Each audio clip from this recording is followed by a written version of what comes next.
کوټي شار باندې خبره کوو چې دلته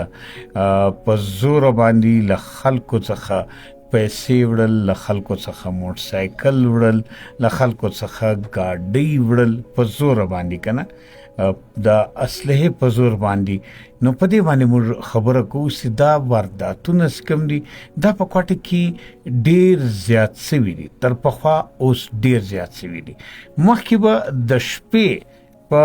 کوټه کې داسې عمل چې کوم دی دا کېدی او هغه به مخصوصه علاقې ولې کنه چې په هغو باندې به دا عمل کېدلی او خلک به بیرېدو هم هغو علاقو کې به بیا تلوم نه ناوخته د شپې. ولیکن اوس له بده مرغه څخه د ورځې په ټوله کوټه کې ته به موټر سایکل روانې، موټر سایکل والا به درسي 2-3 کسان وي چې ودرو دا موټر سایکل راکړه، موبایل به هم درڅخه یوسي، پیسې به هم درڅخه یوسي، موټر سایکل به هم درڅخه یوسي. په روډ به روانې، په گلی کې به روانې، بازار کې به روانې، موبایل به دې راخیستی وي، خبرې وکړې، څوک به درسي د شاله خوا سیدا موبایل راکا او موبایل به درڅخه یوسي.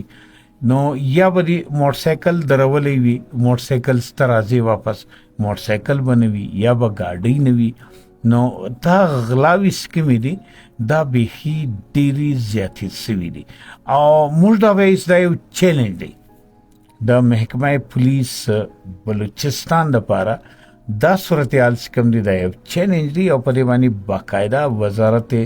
داخله ته هم ایکشن اخیستل پکار دی، ځکه د خلکو د جان او د مال تحفظ چې کوم دی دا د محکمه پولیس بلوچستان تر ټولو اولنۍ ذمهواري ده. بهرحال موږ وینو چې پولیس هم په خپلو کوششونو باندې لګیا دي او د داسې خلکو خلاف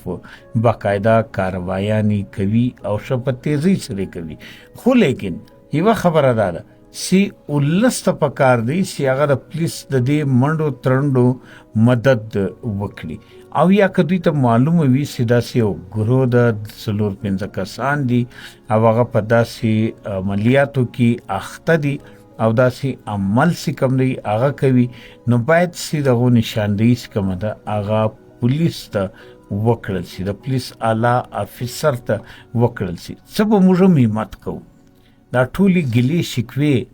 چې موږ له پولیسه کوو یا له حکومته کوو، یارې لږ خپل ګریوان کې کتل پکار دي شاید موږ هم د دې خلاف یو څه کردار ادا کوو که نه ادا کوو. نو راسي په ګډو باندې کوټه یو پر امن شار جوړ کو او کوټه له سماجی برایانو څخه پاک شار جوړ